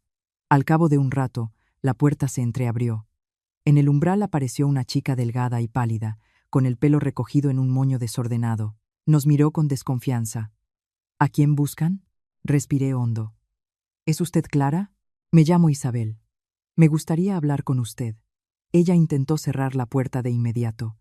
No las conozco. No tengo nada que hablar con ustedes. Di un paso adelante y bajando la voz rápidamente, dije: acabo de pasar por el mismo camino que usted recorrió una vez. Mi marido trabaja en la misma empresa donde usted trabajaba. Su jefe es alemán. La mano de Clara en la puerta se detuvo. La miré a los ojos. No he venido a remover el pasado. Solo quiero entender si estoy tratando con la misma persona. La puerta se abrió un poco más. Los labios de Clara temblaron. Me miró a mí, a Sofía, y retrocedió hacia el interior del piso, como si se le hubieran acabado las fuerzas. La habitación era diminuta. Una cama, una mesa baja y una cómoda de plástico. Sobre la mesa, un plato de fideos a medio comer y varias cajas de medicamentos. El olor a humedad se mezclaba con el de ansiolíticos. Clara se sentó en el borde de la cama y las lágrimas simplemente empezaron a correr por sus mejillas. En silencio, sin sollozos, sus hombros se estremecían. Sofía le sirvió un vaso de agua. Esperé y luego dije en voz baja: si no quiere hablar, no insistiré, pero necesito saber. Clara se secó las lágrimas. Usted es la primera que viene y me dice esto. Y entonces lo contó. Hacía 8 meses, la empresa tuvo un viaje de trabajo a Barcelona. Clara era entonces una especialista junior en comunicación interna. Stefan se comportaba de forma educada, la elogiaba. La última noche, después de la cena, le pidió que subiera a su habitación para hacer unas correcciones urgentes en una presentación. Ella fue, sin sospechar nada malo. Al principio, realmente trabajaron, pero luego Stefan empezó a hacerle cumplidos. Se acercó demasiado, le puso una mano en el hombro. Ella se apartó de un salto y se fue. A partir del día siguiente, todo en la oficina cambió. Nadie decía nada directamente, pero empezaron a correr rumores de que ella misma había intentado seducir al jefe y, al ser rechazada, ahora se hacía la víctima. Sus compañeros empezaron a evitarla. En menos de un mes, se despidió. Escuchaba, apretando los puños. Lo peor no fue que perdiera el trabajo, continuó Clara, sino que nadie me creyó. Me miraban como si fuera basura. Sofía masculló entre dientes. Miserable. ¿Y a mi marido? Pregunté en voz baja. ¿Lo recuerda? Clara levantó sus ojos llorosos. Sí, recuerdo al señor Javier. En aquel entonces siempre estaba cerca de Stefan. Incluso los vi hablando en el vestíbulo del hotel. No sé de qué, pero recuerdo muy bien su cara. Esas palabras fueron como un golpe. O sea, que Javier sabía qué clase de persona era Stefan. Lo había visto, lo entendía, y aún así decidió servirle a su propia esposa en bandeja. Miré a Clara y sentí una mezcla de compasión y rabia. No la obligaré a declarar ahora mismo, dije, cogiéndole la mano. Pero si llega el momento, ¿podría ayudarme a contar la verdad? Clara guardó un largo silencio y luego asintió. Si usted va hasta el final, yo ya no me esconderé. Al irme, me di la vuelta. Comprendí que, a partir de ese momento, no solo luchaba por mi honor. Estaba sacando a la luz una trampa en la que antes que yo ya había caído otra mujer, y si yo callaba, caería a alguien más. Esa noche, estaba sentada sola en la mesa. Javier aún no había vuelto. Abrí mi conversación con Stefan. Unos cuantos mensajes educados después de la cena. Gente como él no deja rastro. Respiré hondo y tecleé lentamente. Disculpe mi marcha. No me sentía bien. No me gustaría que esto afectara a la carrera de mi marido. Creo que deberíamos vernos y aclararlo todo. La respuesta llegó en 3 minutos. Rápida, asquerosamente rápida. Escribió que lamentaba mi malestar y que entendía cómo las mujeres se preocupan por el trabajo de sus maridos. Y terminó con la frase: creo que una conversación personal será mejor para todos. Mejor para todos. Sonreí con ironía. A los depredadores les encantan esas formulaciones ambiguas. No amenazan directamente, Solo entreabren una puerta a la penumbra, invitando a la víctima a entrar por sí misma. Le enseñé la conversación a Sofía. Típico zorro. ¿Dónde te verás con él? En una cafetería, bastante concurrida pero con mesas apartadas. Necesito que baje la guardia, pero sin darle ninguna oportunidad. Estaré sentada en la mesa de al lado. No, tú esperarás fuera. Es demasiado listo. Reconocerá una cara conocida y sospechará. Al día siguiente, llegué a una cafetería de la calle Ponzano. Antes de salir, revisé 2 veces el teléfono, encendí la grabadora de voz y metí otra, en miniatura, en el bolso. Ya no era una víctima. Stefan llegó 10 minutos tarde, sin traje, con una camisa sencilla, parecía casi normal. Esa aura de poder tranquilo era lo más peligroso. Gracias por venir, sonrió. No quiero que un malentendido perjudique a mi marido, respondí con firmeza. Me miró un poco más de tiempo. Entiendo que las mujeres en su situación sienten mucha presión. Me erguí. Solo quiero saber qué le dijo a Javier esa noche. Él sonrió. Es usted una mujer inteligente. Hay cosas que no necesitan palabras directas. Bajé la vista, fingiendo ser una mujer acorralada. No quiero problemas, y no quiero que mi marido pierda su oportunidad. Stefan se reclinó en la silla. En este mundo, cada uno debe elegir su lugar. A veces, basta con ser un poco más suave, un poco más comprensiva, y nadie pierde nada. Levanté la vista hacia él. ¿Quiere decir que debo callarme? El silencio no siempre significa una derrota. Muchas mujeres sabias saben que algunas cosas es mejor dejarlas a puerta cerrada. Un escalofrío me recorrió la espalda. Hablaba con tanta calma, con tanta seguridad, escudándose en la sabiduría femenina para convencerme de que me tragara la humillación. Apreté los dedos. Si no armo un escándalo, ¿qué le puede garantizar a mi marido? En sus ojos brilló la autocomplacencia. Estaba seguro de que me había quebrado, de que elegiría salvar mi matrimonio en lugar de mi honor. El futuro de su marido está muy cerca. La única pregunta es si usted tendrá la suficiente comprensión para no complicarle el camino. Esa era la frase que necesitaba. No dije nada más, solo asentí como si estuviera pensándolo.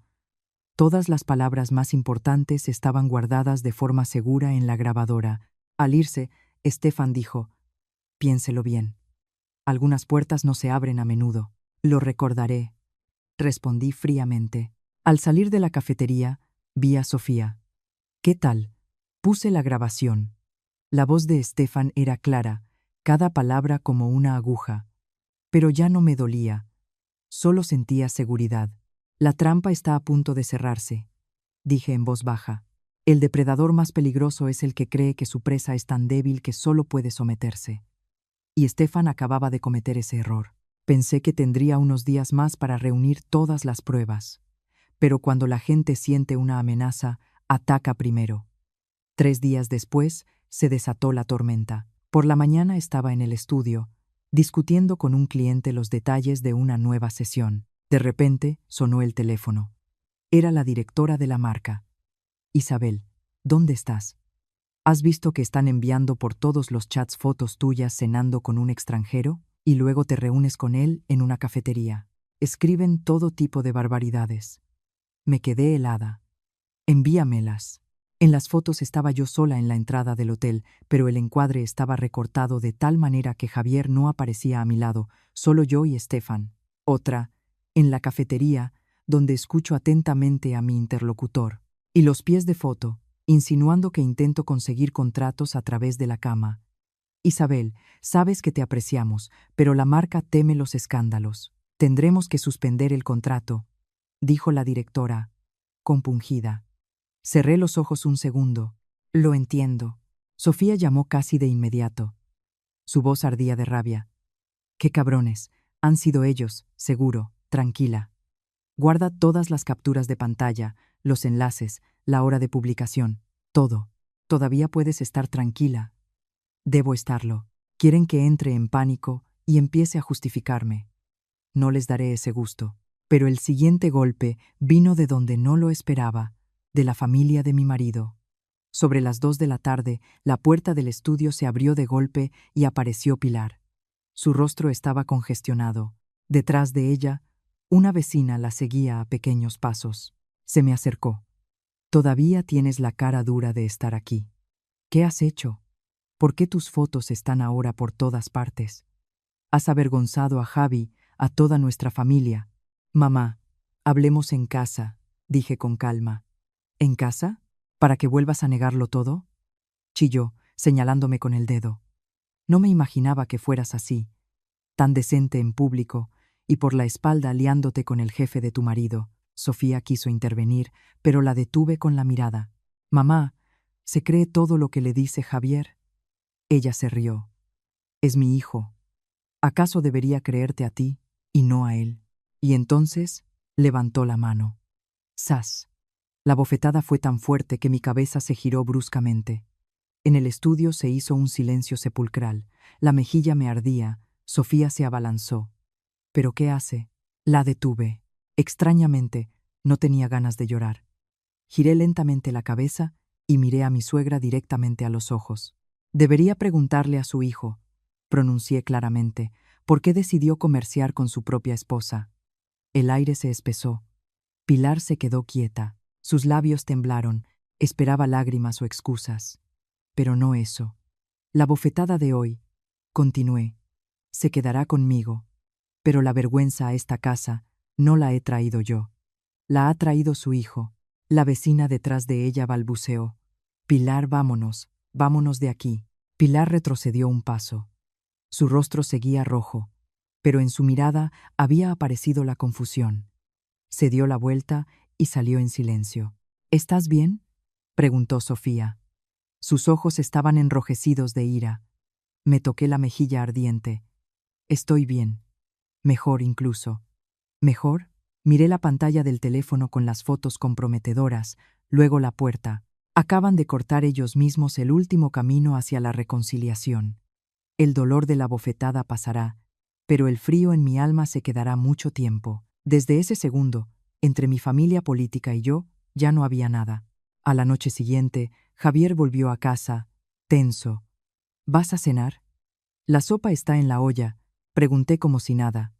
No respondió, se acercó a la mesa, sacó una carpeta de su maletín y la arrojó frente a mí. En los papeles estaba mi nombre, en el contrato de crédito, en la póliza de seguro. Si has decidido empezar una guerra, mira, tu nombre está en todas partes. ¿Crees que vas a salir limpia? Miré los papeles, luego a él. ¿Me estás amenazando? Te lo estoy recordando, para que no te hundas a ti misma. Asentí. No te preocupes. No voy a hablar con palabras. En ese momento, llamaron al timbre. Javier se sobresaltó. Fui a abrir. En el umbral estaba Miguel Alonso. ¿Quién le ha llamado?, saltó Javier. El abogado entró en la habitación, dejó su maletín en la mesa y dijo con calma: Soy el abogado que representa los intereses de Isabel. Y, a juzgar por estos documentos, esto ya no es un conflicto familiar, sino un caso de estafa, falsificación de documentos y uso ilícito de datos personales. El rostro de Javier se volvió ceniciento. En ese momento, sonó mi teléfono. Sofía, Clara me ha pasado el pendrive. Hay correos antiguos, horarios de viajes de trabajo, todo lo relacionado con Estefan. Hay pruebas suficientes. Colgué y miré a Javier. Por primera vez, en sus ojos no había ira, sino un miedo real. 3 días después, en la empresa de Javier había una reunión programada en la que debían anunciar el nuevo nombramiento. Se fue temprano por la mañana, con una camisa blanca impecable y una corbata perfecta. Antes de irse, se giró, como tratando de adivinar qué iba a hacer. Suerte, le dije. Probablemente pensó que me había rendido. Entré en la sala de conferencias cuando la reunión ya había comenzado. Javier estaba sentado en primera fila, con la espalda recta.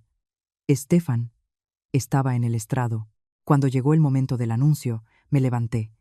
Disculpen, me gustaría pedir unos minutos. Todos se quedaron quietos. Javier se giró. Su rostro estaba blanco como el papel. Me acerqué al proyector y puse la grabación. Por la sala se extendió su conversación del restaurante, la voz de Estefan, el alemán chapurreado de Javier, y en la pantalla, subtítulos.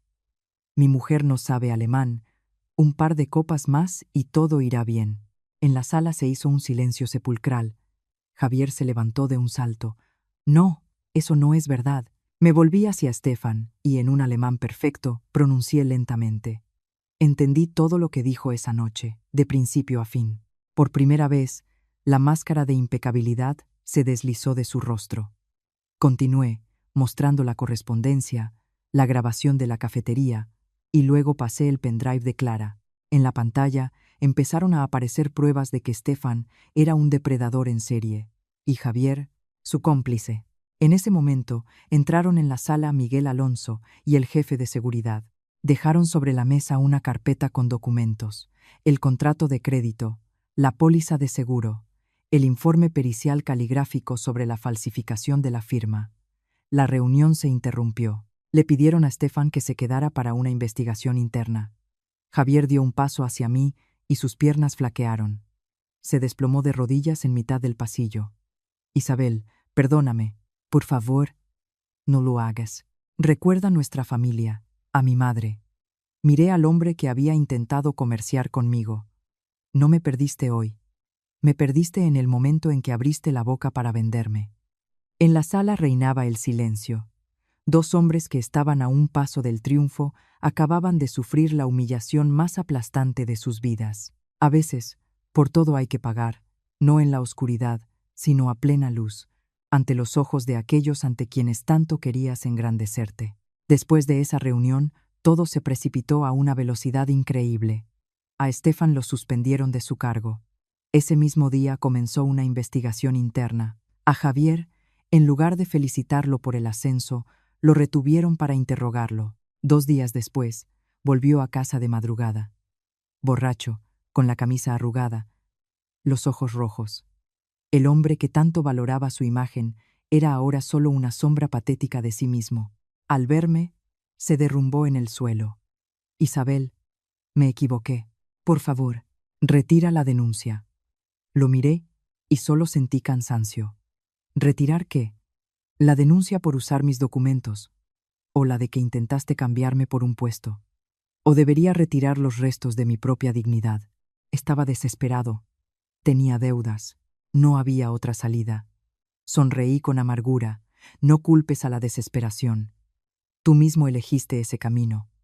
Lloraba, pero sus lágrimas no me provocaban ni lástima ni regocijo. Simplemente lo entendí. Este hombre ya no era mi marido. Era solo la consecuencia de su propia codicia y bajeza. Al día siguiente vino Pilar, sin su arrogancia de antes, sin sermones. Isabelita, te lo pido. Su voz temblaba. Ten piedad. Dale una oportunidad. Estaba sentada frente a ella, tranquila como la superficie de un lago. Le di muchas oportunidades. Soporté por la familia, por vuestra imagen. Pero cuando decidió lucrarse con mi nombre y comerciar conmigo, ya no se trata de paciencia. Actuó por estupidez. La estupidez es un error. Pero cuando una persona calcula cada paso para su propio beneficio, eso ya no es estupidez, es vileza. Por primera vez, no había ningún velo de cortesía entre nosotras. Ese mismo día, con mi abogado, presenté los papeles del divorcio. No quise repartir nada, me llevé solo lo que me pertenecía. Resultó que no tenía tantas cosas. Un par de maletas con ropa, cajas con el equipo fotográfico, unas tazas de cerámica favoritas y la planta de la terraza. Resulta que cuando te vas de un matrimonio podrido, lo más pesado no son las cosas, sino los recuerdos que tienes que dejar atrás. Me mudé a un pequeño y tranquilo apartamento cerca del Retiro. La primera mañana en mi nuevo hogar, abrí la ventana y vi el sol filtrándose entre las hojas de los árboles. Ya no había suspiros pesados a mi espalda, ni la ansiedad al oír una llave en la cerradura. Unos días después, me escribió Clara. Acabo de tener una entrevista de trabajo. Por primera vez en mucho tiempo, he salido a la calle sin bajar la vista. Leí aquello y me quedé sentada junto a la ventana durante un buen rato. Supongo que ese fue el mayor alivio. No solo me había liberado yo, otra mujer también había dejado de vivir a la sombra de la vergüenza ajena. En cuanto a Javier, tras el despido, todas sus antiguas deudas cayeron sobre él. Sus amigos le dieron la espalda. Lo más doloroso para él, creo, No fue la pérdida de su esposa, sino la pérdida de esa misma dignidad masculina por la que estaba dispuesto a pagar cualquier precio. Y yo no me sentía una vencedora, simplemente sentía que ya no estaba perdiendo contra mí misma. Las mujeres aguantan no porque sean tontas, sino porque aman, creen, quieren preservar. Pero cuando queda claro que la persona a tu lado no se lo merece, seguir aguantando es un camino hacia la oscuridad. En la vida familiar, para recorrer un largo camino juntos, se necesita amor, respeto y una elemental decencia humana. No se puede, por amor propio o por codicia, pisotear a quien duerme contigo bajo la misma manta. Y como mujer, nunca pienses que debes aguantar hasta el final por salvar la palabra familia. Gracias por habernos acompañado hasta el final de esta historia. Os deseo salud, paz y la sabiduría para valoraros siempre. Hasta pronto en el canal Vivir con Calma.